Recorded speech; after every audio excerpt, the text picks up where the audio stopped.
हमारा चैप्टर हो गया क्लोज पहला। आज मैं इसका ना एक खुलासा पेश कर दूंगा, समरी में पेश कर दूंगा, ठीक है, सारे चैप्टर की। आज के लेक्चर में सर ये होगा, अपनी बुक्स निकाल लें आप लोग। तो जो जो चीज़ें मैं कहूँगा उनको अपना वो अंडरलाइन करते जाइएगा, उनको निशान लगाते जाइएगा, मार्क करते जाइएगा। बेहतर तो ये होता है, सुन ले बात, बेहतर तो ये होता है कि आपके पास एक हाईलाइटर हो बेटा। तो अगर वो हाईलाइटर हो आपके पास तो बेहतर तो ये होता है कि उससे आप ना चीज़ों को हाईलाइट करते जाओ, ठीक है। तो आप ना वो जाना जरा, मेरा नीचे हाईलाइटर पड़ा होगा, मैं आपको कहना कि दराज में या कहीं वो जरा दे देंगे, वो ले आओ। तो मैं ना इसे एक मिनट जरा स्टॉप करना चाहिए, स्टॉप करना है। अच्छा बेटा जी, पेज नंबर 1 से हम स्टार्ट करेंगे, पेज नंबर 1 से। चलें पेज नंबर 2 पे आ जाए। सबसे पहले था इंट्रोडक्शन किया था हमने, मैट्रिक्स की डेफिनेशन। सबसे पहले क्या था, तो मैट्रिक्स की डेफिनेशन अंडरलाइन कर लें। अ रेक्टेंगुलर अरे of formation of a collection of real number से 1 0 एज, यानी मैं आपको अपने तरीके में बता देता हूँ कि सबसे पहले जो हमने मैट्रिक्स पढ़ा कि मैट्रिक्स क्या होता है। बेटा जी, बड़ी ब्रैकेटों में हिंसों को खास तरतीब से लिखने से क्या हासिल होता है, मैट्रिक्स हासिल होता है, ठीक है। फिर हमने और इसमें जो हॉरिजॉन्टल एलिमेंट है इनको कहते हैं रोज, और जो वर्टिकल एलिमेंट्स हैं उसको क्या कहते हैं, कॉलम। ये आपने रो को और कॉलम को अंडरलाइन करना। अगली बात जो है वो है order of a matrix. Order of a matrix, order of a matrix वो होता है m/n। m से मुराद क्या है, नंबर ऑफ रोज, और n से मुराद क्या है, नंबर ऑफ कॉलम। यानी अगर आपने किसी मैट्रिक्स की तरतीब बयान करनी, ऑर्डर से मुराद क्या है, तरतीब बयान करना, किसी मैट्रिक्स की तरतीब बयान करना। तो तब मैट्रिक्स की तरतीब बयान करना क्या होता है, वो ये होता है कि किन्नियां कतारां होने ते किन्ने कॉलम। वो पहले नंबर ऑफ रोज आपने लिखनी है, क्रॉस का निशान डाल के, ये ज़र्ब नहीं है, फिर लिख देना नंबर ऑफ कॉलम। तो ये ऑर्डर ऑफ द मैट्रिक्स हो गया, ठीक है भैया जी। अच्छा, उसके बाद अगली बात, यानी मैट्रिक्स की बात हो गई कि मैट्रिक्स क्या होता है, यानी हिंसों को खास तरतीब से बड़ी ब्रैकेट्स में, a rectangular array of numbers arranged in square brackets। Definition matrix की क्या है, a rectangular array of numbers arranged in square brackets is called where horizontal elements are called rows and vertical elements are called columns। सही होगी बात। अच्छा, अगली बात जो हमने की वो थी types of the matrix. Order of the matrix हो गया। उसके बाद अगली डेफिनेशन है, अपनी बुक देखते जाए पेज नंबर 3 पे। अगली डेफिनेशन थी इक्वल मैट्रिसेस। इक्वल मैट्रिसेस क्या होती हैं, इक्वल मैट्रिसेस अपनी बुक पे निशान लगाते जाए साथ साथ। आपकी बुक किधर है, आपकी बुक किधर, ये स्टॉप करना है, पास। अच्छा, इक्वल मैट्रिसेस क्या होते हैं कि दो मैट्रिसेस जिनका ऑर्डर भी सेम हो और जिनके एलिमेंट्स भी सेम हो। किसे भी आप let A and B be two matrices, then A is said to be equal to B and denoted by A is equal to B, और उसे A is equal to B से ज़ाहिर करते हैं। सही है जी। यानी अगर 1 2 3 और 4 है तो दूसरे के एलिमेंट भी यही हो, सेम ऑर्डर हो, 2 रोज 2 कॉलम और सेम एलिमेंट्स हो। मसलन इधर 6-5 है, इधर 2 है, इधर 6/2 है, इधर 4 है। तो देखिए जरा, 6 में से 5 निकालें, 1 ही आएगा। 6 को 2 में तकसीम करें, 3 ही आएगा। 2 है इधर, वेरी सेम। तो ये सब इक्वल मैट्रिक्स है, ठीक है। अगली बात है जी, इक्वल मैट्रिक्स हो गए। अगली आगे है जी टाइप्स ऑफ द मैट्रिक्स।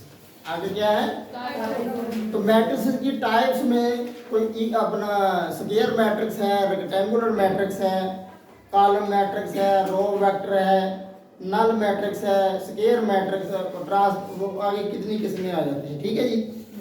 तो पहली है जी रो मैट्रिक्स। रो मैट्रिक्स कौन सी होती है, ऐसा मैट्रिक्स जिसमें एक ही रो हो, कॉलम तो जितने मर्जी हो, रो सिर्फ एक हो, उसे क्या कहते हैं, रो मैट्रिक्स। और आगे है कॉलम मैट्रिक्स, ऐसा मैट्रिक्स जिसमें सिर्फ एक कॉलम हो, कॉलम एक ही है, कतारां तो जितनी मर्जी बनी हो। रोज जितनी मर्जी हो, तो उसे कहते हैं कॉलम मैट्रिक्स। रो मैट्रिक्स की डेफिनेशन क्या है कि ऐसा मैट्रिक्स जिसमें सिर्फ एक ही रो है। कॉलम मैट्रिक्स वो जिसमें सिर्फ एक ही कॉलम है। उसके बाद रेक्टेंगुलर मैट्रिक्स।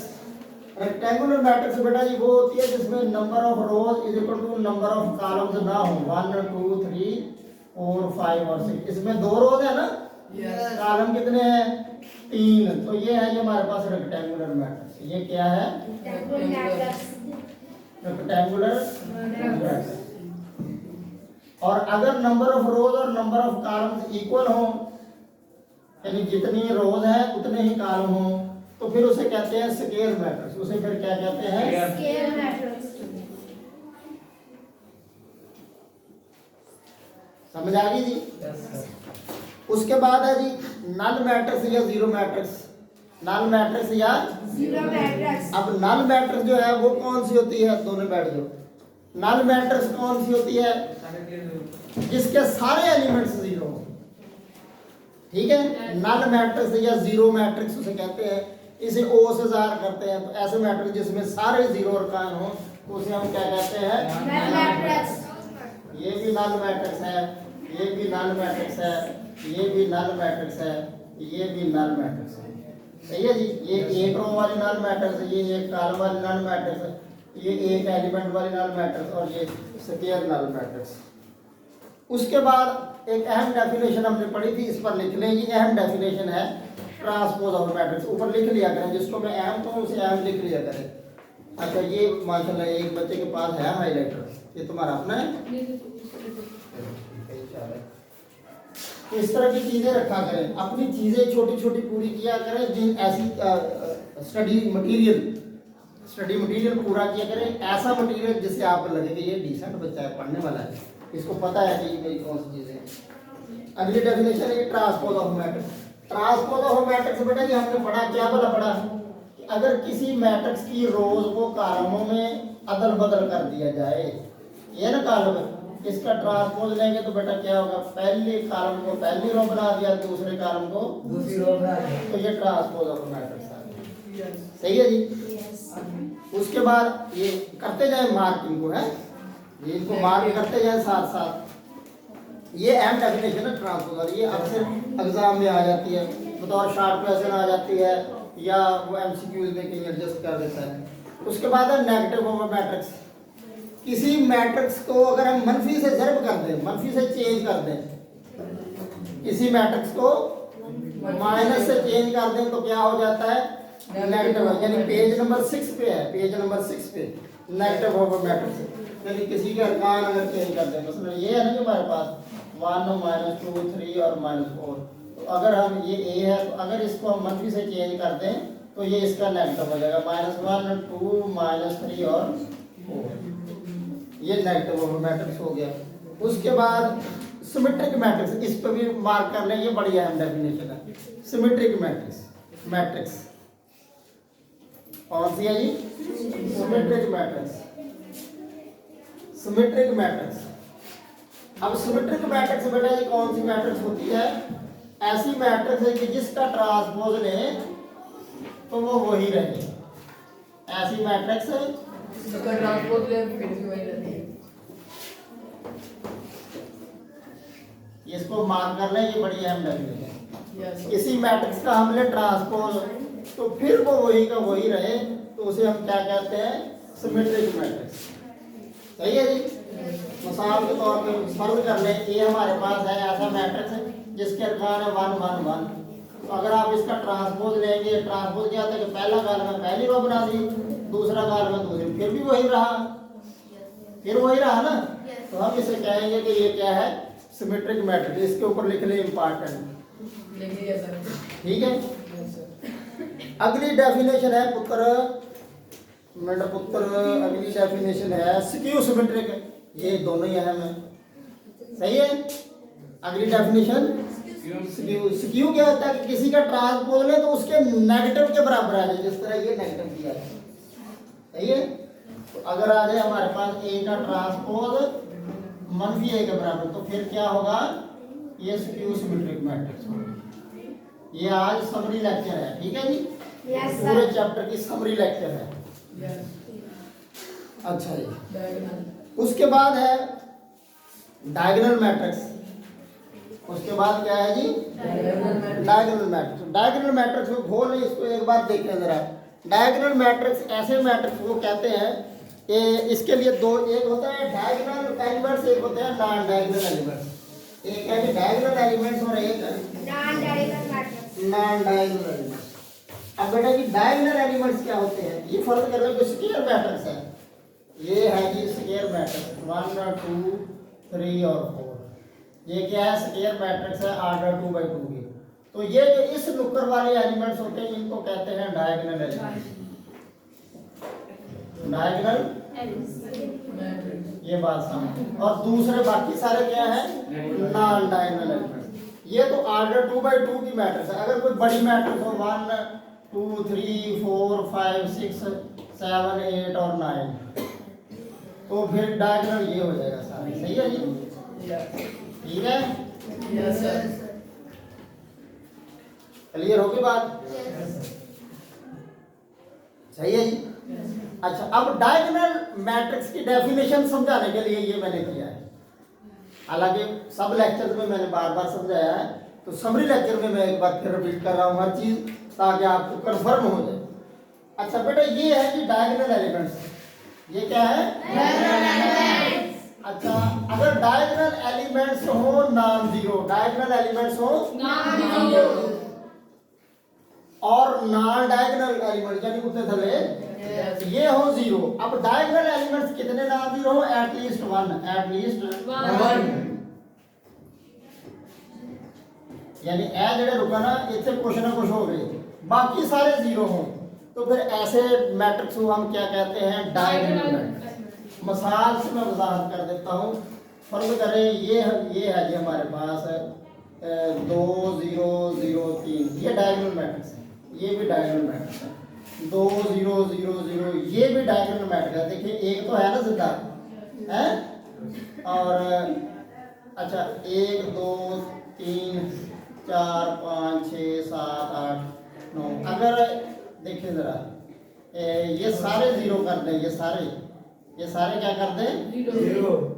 तो ये अब भी डायगोनल है। यानी यहाँ कुछ ना कुछ हो, भले एक ही जिंदा हो, एक ही एलिमेंट जिंदा हो, सारे ना बेचारे मरे हुए हों, तो यानी डायगोनल एलिमेंट्स में अगर तो सारे ही अरकान ठीक हैं तो वेल एंड गुड, नहीं तो कम से कम एक रुकन डायगोनल एलिमेंट्स नाम जीरो हो, बाकी सारे क्या हो? जीरो। तो फिर हम उसे क्या कहते हैं? Diagonal matrix. उसे हम क्या कहते हैं? Diagonal matrix. उसे हम क्या कहते हैं? ठीक हो गया जी? Yes, sir. समझ आ गई बात की? Yes, sir. अब आगे है जी स्केलर मैट्रिक्स। ये डेफिनेशंस करें जरा मार्किंग को, इंपॉर्टेंट है। Diagonal matrix, scalar matrix, identity matrix, ये डेफिनेशन से पार्ट, ये तीनों ही जुड़ी हुई हैं आपस में। गाना जरा तवज्जो ना समझ लो। मैंने कहा कि डायगोनल एलिमेंट्स क्या हो? गैर सिफर, non zero. Yes. Diagonal elements non zero हो तो क्या होती है? Diagonal matrix. अगर डायगोनल मैट्रिक्स एलिमेंट्स सेम हो, यानी 2 0 0 0 3 0 0 0, सॉरी इधर भी 2, इधर भी 2। अगर डायगोनल एलिमेंट्स हो सेम, अगर डायगोनल एलिमेंट्स क्या हो? Same. बाकी सारे हो जीरो, उत्ते थले जीरो, लेकिन इसे सेम। Yes, sir. ठीक है? इसमें क्या था? सेम जरूरी नहीं था, जिंदा होना जरूरी था, कोई एक ही हो भले। इधर क्या? सारे सेम होना जरूरी है। तो फिर हम इसे कहेंगे स्केलर मैट्रिक्स। इसे हम क्या कहेंगे? Scalar matrix. क्लियर होगी बच्चों बात? Yes, sir. सही है जी? Yes, sir. अच्छा, तीसरी डेफिनेशन क्या है कि अगर इधर हो 1 1, अगर डायगोनल एलिमेंट्स की जगह हो 1 1, बाकी सारे जीरो, तो फिर उसे कहते हैं आइडेंटिटी मैट्रिक्स। आइडेंटिटी। अब देखिए जरा, पहले तो मैंने क्या कहा था कि वतरी अरकान गैर सिफर हो, बाकी सारे सिफर, तो डायगोनल। वतरी अरकान सेम हो, बाकी सारे सिफर, तो स्केलर। वतरी अरकान 1 हो, बाकी सारे सिफर, तो आइडेंटिटी। तीनों जुड़े हुए हैं। Yes, sir. Important. सही है जी? Yes. वतर वतर गैर सिफर हो, यानी ये कह रहे हैं कि डायगोनल गैर सिफर हो, बाकी सारे सिफर, डायगोनल सेम हो, बाकी सारे सिफर, डायगोनल 1 हो, बाकी सारे सिफर। ठीक है, डायगोनल 1 हो, बाकी सारे सिफर, आइडेंटिटी मैट्रिक्स। डायगोनल सेम हो, बाकी सारे सिफर, तो स्केलर मैट्रिक्स। डायगोनल गैर सिफर हो, बाकी सारे सिफर, तो वो डायगोनल मैट्रिक्स। क्लियर होगी बात? लो जी अगली गल आ जाओ। अगली डेफिनेशन है addition of matrices. Addition of matrices कब पॉसिबल है? दो कॉलमों को जमा कब किया जा सकता है? अगर उनके आर्डर सेम हो। अगर उनके क्या हो? ऑर्डर सेम हो। यानी 1 2 3 और 4 5 6 2 और 9, 2 रोज और 2 कॉलम इसमें, 2 रोज और 2 कॉलम इसमें, 2 रोज और 2 कॉलम उसमें, 2 रोज और 2, तो फिर जमा किया जा सकता है। अगर ऐसे ना होता तो फिर जमा नहीं किया जा सकता। 1 2 3 और 4 इनको जमा नहीं किया जा सकता, क्योंकि पता ही नहीं पाइया होना जरा एक आई में है जमा करना क्या है, समझ नहीं आ रहा। ठीक हो गया जी। तो ये है जी अपना एडिशन ऑफ मैट्रिसेस आ गई।